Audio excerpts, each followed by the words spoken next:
The most basic missteps that I see in exterior prep, I meet a lot of customers who say, hey, I have this historical home and I really don't want to wash it first. And now I know why their paint job is only lasting 3 or 4 years when it could last 10 years. And it's because that's the most basic step in the process. You have to wash the surface no matter how old the surface is. Now, it may not have to be pressure washed, but it has to be cleaned professionally. Once that's done, you really have to sand. There's not a great replacement for sanding. A lot of people say, hey, just scrape my house. My last painter just scraped my house. And it's like, that's why your paint job only lasted 2 years.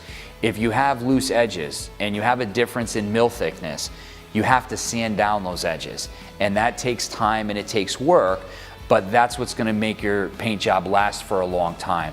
One of the key things when you consider hiring a painter that you should look at on an exterior paint job is how much time are you gonna spend with electric sanders sanding the surface of my house. And any really professional painting contractor is gonna be able to give you an approximate amount of man hours that are going to be spent on that phase of the preparation work. And that's one of the key things you should look at in determining how much time and money you want to spend on your property and how you would select your painter. And then I would say the third most obvious thing that's overlooked is the type of primer that's used. 95% of the homeowners that I meet say, are you going to prime my house? And they just want to hear me say yes.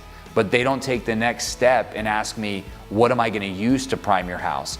And in exterior painting, it's important that you use a slow drying oil-based primer.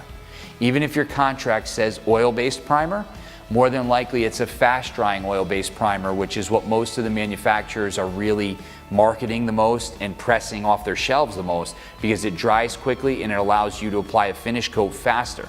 The problem with that is it doesn't soak deep enough into the surface, so your paint job is not going to last as long. So you really want to use a slow drying oil primer. If you clean the surface and you sand properly and use a slow drying oil primer, you're going to have great results.